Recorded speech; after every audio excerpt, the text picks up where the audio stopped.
Hello, I'm Jennifer Martinez with CLC-TV. The 2013 Las Cruces Municipal Election is November 5th. For those of you that live in Council District 3, 5, or 6, you'll have the opportunity to exercise your right to vote by selecting a city councilor to represent you. The city, in conjunction with the League of Women Voters, has already brought you a live public candidate forum. But in this special edition of Ask the, we'll get a little more personal as we sit down with the candidates from each district, including the 2 recently added candidates with all new questions in a private setting. Acting as moderator is Bonnie Byrne. Thank you, Jennifer. I'm Bonnie Byrne, and I'll be moderating this special edition of Ask the. Ask the is focusing on candidates from District 6. All of the candidates were invited. Ms. Levatino informed us that she was not able to come. So today we're talking with Mr. Rosemond and Mr. Cobb. I'd just like to go over the rules once again. We're going to have a minute to introduce yourselves, a minute and a half to respond to the questions, and we ask that you stick to the issues, and then we'll have a minute to wrap up. So let's get started. We'll start with you, Mr. Rosemond. Good morning. My name is Curtis Rosemond, and I am running for District number 6, City Council. I'm a resident of Las Cruces since 1999. I moved to the district in 1999. I came to Las Cruces in 1988 as a store manager of Walmart Incorporated. That's where my career has been. And throughout the years, I've been here for 25 years, working hard in our city, in our community, volunteering, doing public work, just being involved with the city. That's who I am. Thank you. Mr. Cobb. Yes, I am J. Mark Cobb. I've been in Las Cruces since 2005. I've been a financial advisor, starting first with A.G. Edwards downtown on Main and Lowman, and through the consolidations, I ended up with VALIC as the financial advisor for many of the faculty and staff at New Mexico State, and also Tresco and around 100 other groups in town. I went to the University of Tennessee, where Peyton Manning went to school, and I, since that time, have had a lot of continuing education in the Series 7 license that I hold, and I would like to be the new counselor for District 6, because I think that we need to bring openness, accountability, and good customer service to the constituents. Thank you. Okay, we will start our questions, and I'll start with you, Mr. Cobb. As a Las Cruces City Councilor, what specific items would you hope to accomplish for the city and also for your district? Actually, Bonnie, I would like to continue the focus on increasing the quality of life here in our city, maintaining the bike paths, possibly creating more pools, fixing the tennis courts, the things that we need to maintain that we've already have as an asset rather than letting them deteriorate. Okay. Is there anything in your district that you would like to see changed? Well, yes, there are some things that I would like to see changed. I would like to see Roadrunner redone. It's a boulevard. We've had 3 deaths on it. It's pretty dangerous to drive on at certain hours of the day. I would like to really see actually a pool complex for lap swimmers, and possibly a tennis facility, since it is the city's growingest part of the city. And I'd also like to see a blueprint of the commercial establishment plan along Sonoma Ranch Boulevard, because we want to make sure that it's going to fit well with the neighbors with low, maybe 1 or 2 story buildings rather than higher buildings than that. Thank you. Mr. Rosemond, do you need to have the question repeated? No, I don't. As for City Councilor, I would like to say that I would like to see there's so much opportunity with our spaceport, economic development, that we can actually have higher paying jobs in our community as a city. I would also like to see our convention center be more viable and bring in outside revenue into our city to impact our economy. And I also would focus on the public safety to our whole city as for citywide. In my district, I'd say that there's a park being built off of Loman. That's a really nice park. I want to see commission that park being done. I also want to continue with more bikeways, pathways for our bicycles and our walkers. I just want to continue that growth of recreational environment for our district and District 6. Thank you. Okay, the next question, I'll start with you. If the increase in gross receipts tax were not enacted, what specific ideas do you have for increasing revenue to replace the hold harmless revenue, and what specific city services would you eliminate to make up for the lost revenue? Wow. First of all, I'd say that we need to, I would suggest, because it's apparent that we must first focus on our city, working with our city legislators first, excuse me, our city legislators first, in order to come at that issue, fix that issue. As far as cutting services, being a retail manager all of my life, before I cut anything, I want to review each item, each program, line by line, item by item, before cuts are even made. Then I'll work with the city staff and see what services they recommend we cut at that time. But as for me to say right now, it's too complex of a decision to be made as far as services to be cut without knowing more about it. Okay. All right, Mr. Cobb, do you need any of the question repeated? No, I don't. I think I can respond to that question. Taking away $120 million worth of revenue over 15 years, approximately $7 or $8 million this next year starting, would wreak havoc on the budget for the city.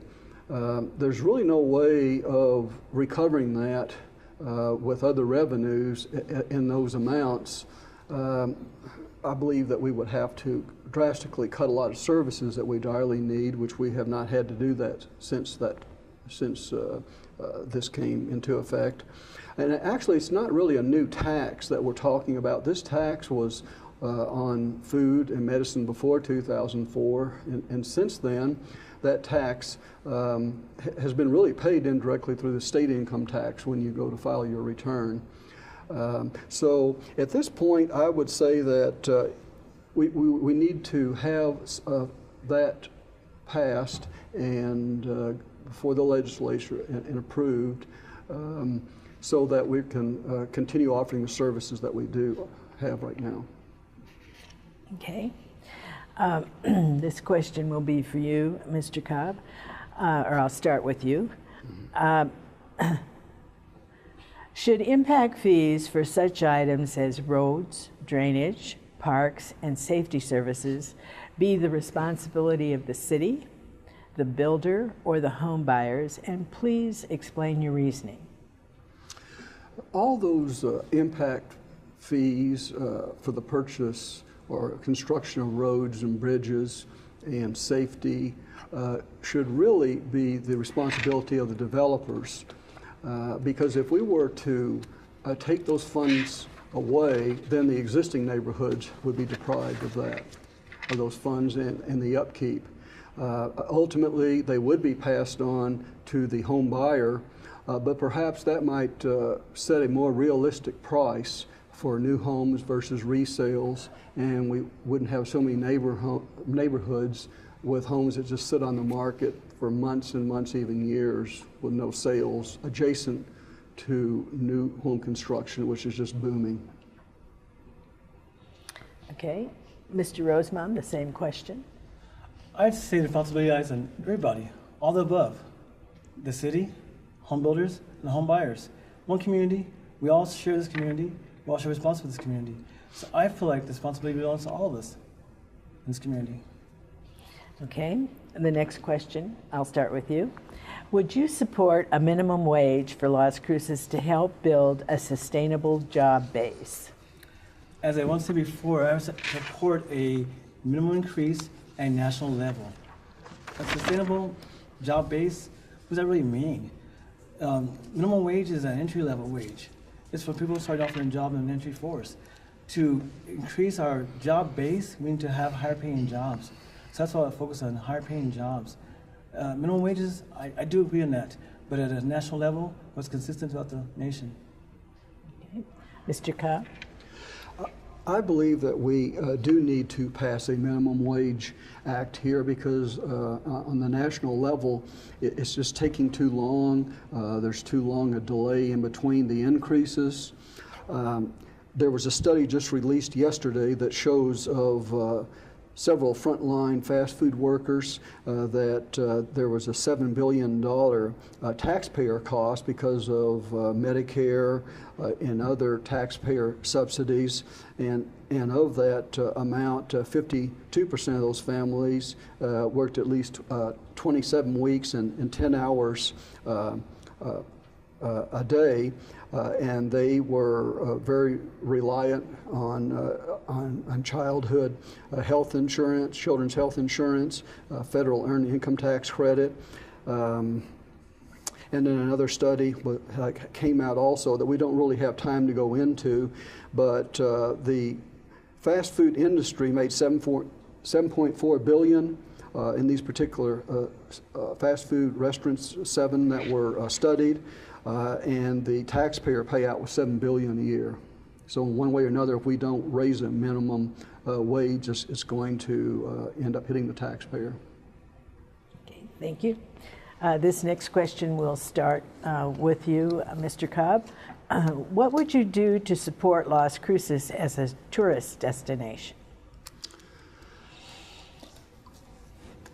Currently, we need to institute more marketing and advertising in the adjacent states, preferably, perhaps some nationwide marketing and advertising. But you know, when you're in a rest stop in Texas or Arizona, you don't really see much advertising about Las Cruces, Albuquerque, or New Mexico. So we need to really step up our marketing and advertising program there. And then in addition to that, we could perhaps do some television ads at some selected markets to increase the tourism trade. But I think we have a potential here really increasing the tourism trade when we open the wildlife refuge behind the dam, which is currently being worked on, and also the Oregon Mountain National Monument. Those are clean industries. We'll get revenue for our hospitality industry and restaurants through those means, and I think that's what we need to concentrate on. Okay, Mr. Rosemond. I think we have such a rich culture within our city, and I agree we need to promote our culture, promote our assets that we have, promote them and sell them. You know, no one knows what we can do, what we have in our city of Las Cruces. So I would say promoting our city, promoting our culture, promoting our events in our city. I'll take a look also looking at a Veterans Museum. Talked about that for many, many years, and I can see that come to pass. And also I'm going back to Spaceport. I would think a visitor center here in Las Cruces versus elsewhere would bring also tourism to our city. Thank you. Okay, the next question, I'm going to start with you, Mr. Rosemond. Animal welfare and adoption are among the important issues for our city. Tell us your views for controlling the volume of animals coming into our shelter. For the last 5 years or plus, the volume has not changed at all. It's actually increased. Okay, I personally feel that education, being more proactive as a pet owner, being more educated proactively, and being more responsible as a pet owner can help fix that issue. Okay, Mr. Cobb.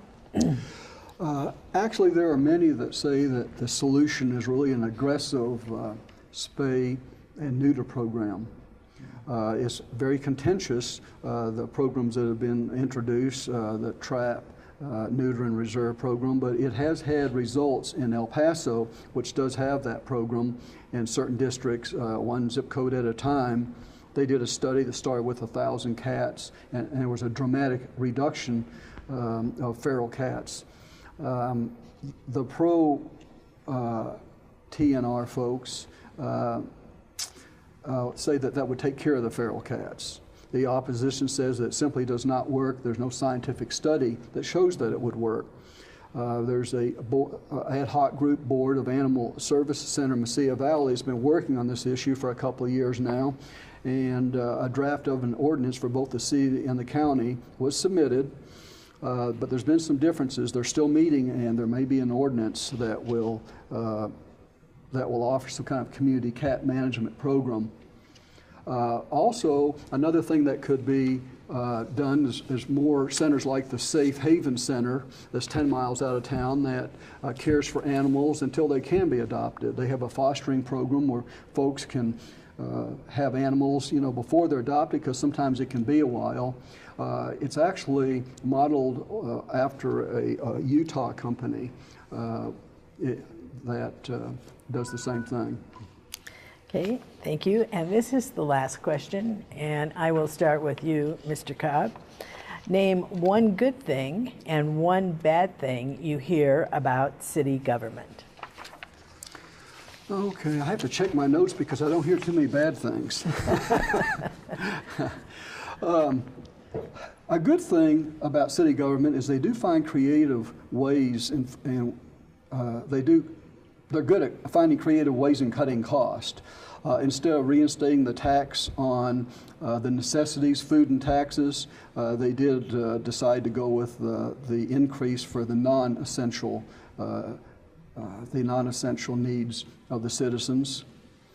That would be one that would come near the top in my mind. Okay, and one bad thing?